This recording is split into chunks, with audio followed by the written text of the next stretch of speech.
நீர் எனக்கு ஆசி வழங்கினால் ஒழிய உம்மை போக விடமாட்டேன். நம் ஆண்டவராகிய இயேசு கிறிஸ்துவின் அன்பும் அருளும் அமைதியும் மகிழ்ச்சியும் உங்கள் அனைவரோடும் என்றும் இருப்பதாக. அன்பிற்கு பிரியமுள்ள சகோதர சகோதரிகளே, யாக்கோபுவுக்கும் ஆண்டவருக்கும் ஒரு போராட்டம் நடைபெறுகிறது. இந்த போராட்டத்தினுடைய விளைவாக நீர் எனக்கு ஆசி வழங்கினால் ஒழிய உம்மை போக விடமாட்டேன் என்று யாக்கோபு ஆண்டவரை உறுதியாக பற்றி கொள்வதை பார்க்கிறோம். அதனால் ஆண்டவரும் கூட இனி உன் பெயர் யாக்கோபு எனப்படாது, மாறாக இஸ்ரவேல் என்று அழைக்கப்படும் என்கிற ஆசீர்வாதத்தை தருகிறார். இஸ்ரவேல் என்றால் நீ கடவுளோடும் மனிதரோடும் போராடி வெற்றி கொண்டாய் என்று பொருள். நீ கடவுளோடும் மனிதரோடும் போராடி வெற்றி கொண்டாய் என்று பொருள். அப்படிப்பட்ட இஸ்ரவேல் என்கிற பெயரினை வழங்குவதை இன்றைய நாளின் இறைவார்த்தை தெளிவுபடுத்துகிறது. அது மட்டுமல்லாமல் யாக்கோபு நான் கடவுளின் முகத்தை நேரில் கண்டும் உயிர் தப்பினேன் என்று சொல்லுகிறார். பிரியமானவர்களை, பழைய ஏற்பாட்டு காலத்தில் ஒரு நம்பிக்கை இருந்தது.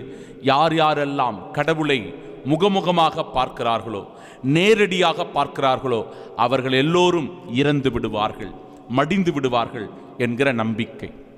ஆனால் என் அன்பு சகோதர சகோதரிகளே, ஆண்டவர் இயேசு கிறிஸ்துவின் வழியாக கடவுள் தன்னை வெளிப்படுத்திய அந்த உன்னத நிகழ்வு, கடவுள் மனிதராக வந்த அந்த உன்னதமான அவதாரம் நம் அனைவரையும் மகிழ்ச்சிக்குள் உள்ளாக்குகிறது.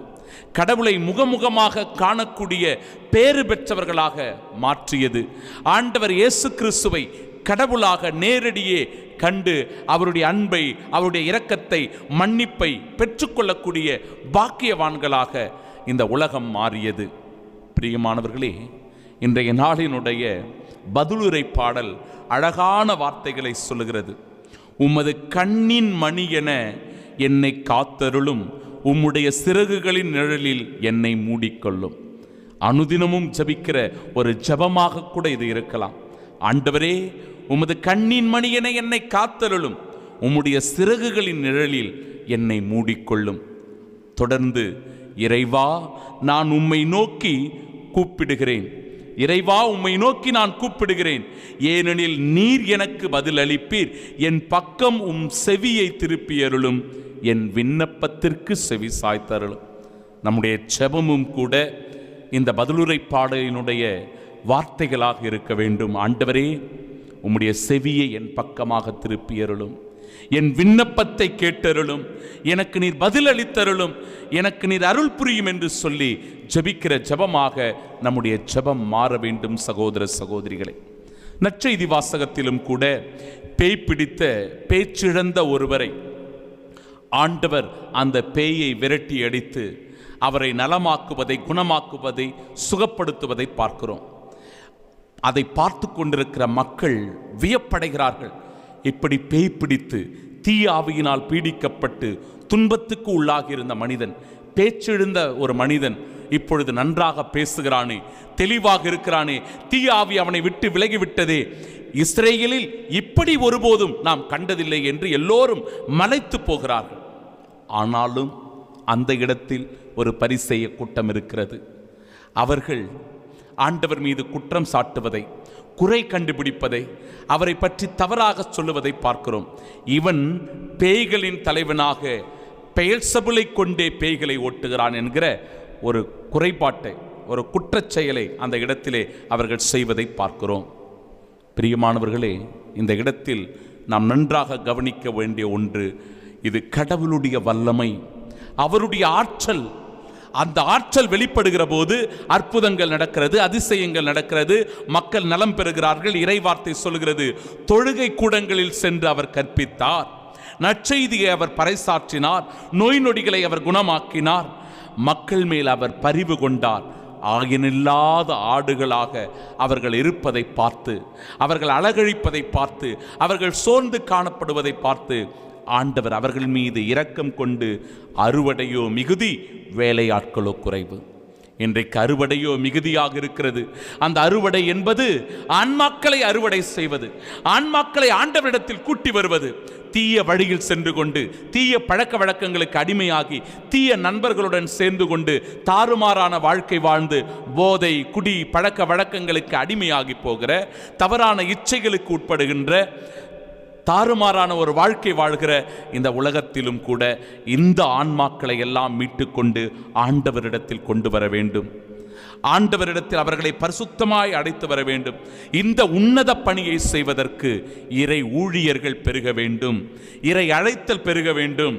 நிறைய மக்கள், நீங்கள் உங்களுடைய குடும்பங்களில் இருக்கிற உங்களுடைய பிள்ளைகளை அருட்தந்தையர்களாக மாறுவதற்கு, குருக்களாக மாறி பணியாற்றுவதற்கு, அருட்சகோதரிகளாக மாறி இறை தொண்டாற்றுவதற்கு உங்களுடைய குடும்பங்களில் உங்களுடைய பங்கு திரு அவையில் ஊக்கப்படுத்த வேண்டும், உற்சாகப்படுத்த வேண்டும்.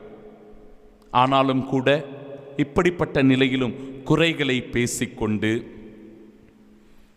அவர்களை பற்றி இல்லாதது பொல்லாதது அவதூறுகளை பரப்பிக்கொண்டு குற்றம் குறைகளை கண்டுபிடித்து கொண்டு இருக்கிற மனிதர்கள் நம்மை சூழ்ந்து இருக்கத்தான் செய்வார்கள்.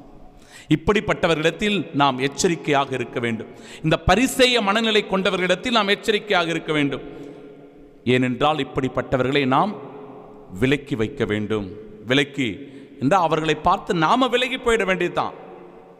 நம்மளை குறை சொல்லிக்கிட்டு இருக்கிறவங்க மத்தியில் நம்மளால் வளரவே முடியாது. அதனால் நாமளா விலகி போயிடலாம். அவர்களிடத்தில் தொடர்பு வைத்துக் கொள்ளாமல் இருக்கலாம். சில நேரங்களில் அவர்களை பற்றி கண்டுகொள்ளாமல் இருந்துடலாம். நமக்கு எது நல்லதாக இருக்கிறதோ, நல்ல விமர்சனம் அப்படின்னு நாம் எடுத்துக்கலாம். தவறான விமர்சனம், நம்மளை பழித்தூற்ற வேண்டும் என்று வருகின்ற அந்த அவதூறுகளை நாம் எடுத்துக்கொள்ளக்கூடாது, கண்டுகொள்ளக்கூடாது. ஏனென்றால் நாம் இறை திருவுளப்படி இறை சித்தத்தின்படி முன்னோக்கி செல்ல வேண்டுமே ஒழிய பின்னோக்கி போய் சோர்ந்து போகக்கூடாது, தளர்ந்து போகக்கூடாது. என்னுடைய நண்பர் குரு ஒருவர் இருக்கிறார். எப்போ பார்த்தாலும் எதையாவது குறை சொல்லிக்கிட்டே இருப்பார். இங்கே ஆஃபீஸுக்கு ஒரு முறை வரும்போது கூட திடீர்னு அவர் வரும்போது அந்த இடத்துல என்னுடைய ஆஃபீஸினுடைய பெயிண்டினுடைய கலர் மாற்றி இருந்தேன். அதை பார்த்துட்டு, என்னடா ஆஃபீஸில் வந்து நீ பச்சை கலர் அடித்து வச்சிருக்கிற, பச்சை கலர் அடித்து வச்சிருக்கிற, மஞ்சள் கலர் அடிச்சிருந்தா நல்லா இருந்திருக்குமே. நான் சொன்னேன், நண்பா எனக்கு பச்சை கலர் ரொம்ப பிடிக்கும், அதனால் நான் பச்சை கலர் அடித்து வச்சிருக்கிறேன், உனக்காக வேணும்னா மஞ்சள் கலர் அடிக்கிறேன் அப்படின்னு சொல்லி அதை நான் கடந்து போய்விட்டேன்.